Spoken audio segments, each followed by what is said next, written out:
Passover nós temos 21 parlamentários que para 3 anos largo acaba. Tá sinta desastre tomando lugar que nós muitos yunan de renda na escola aí. Já tá 3 anos acaba com o sinal não persistente tá guardo mandar rumbo para o parlamento e nada tá guardo assim. De como tem vergonha nacional a nível político, sobre que no nosso parlamento atualmente nós temos ex-juffrouw school que também de Brion School. Nós temos ex-aluno que está parlamentário hoje que também de Brion School. Nós temos ex-minister do parlamento que está perito indiscutível riba lei de ensinança. Nós temos presidente de comissão de ensinança que está juffrouw de escola, maestro de escola.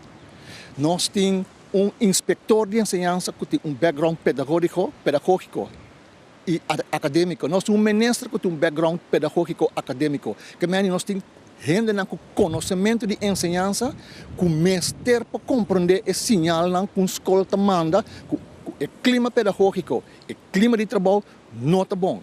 Então, é ano que só, já acaba de basta anos, 3 anos consecutivamente, a cifra de EIFO toets, nós sabemos no holandês, está demonstrar que tem algo de cultura pedagógica na escola. O clima pedagógico não está bom, a escola não está safe.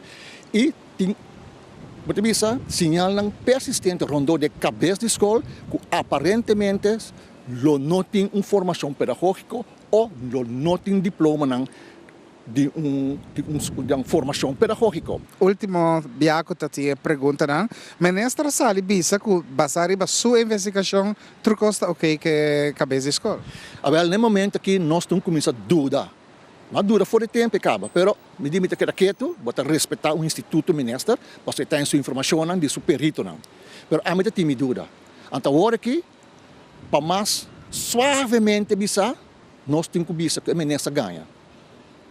A ministra ganha, basar a informação robês que ganha. Se não ganha, anteora publicamente, me faz uma apelação na presidente do nosso parlamento, ou na presidente da comissão de ensinança do parlamento, manda já a ministra.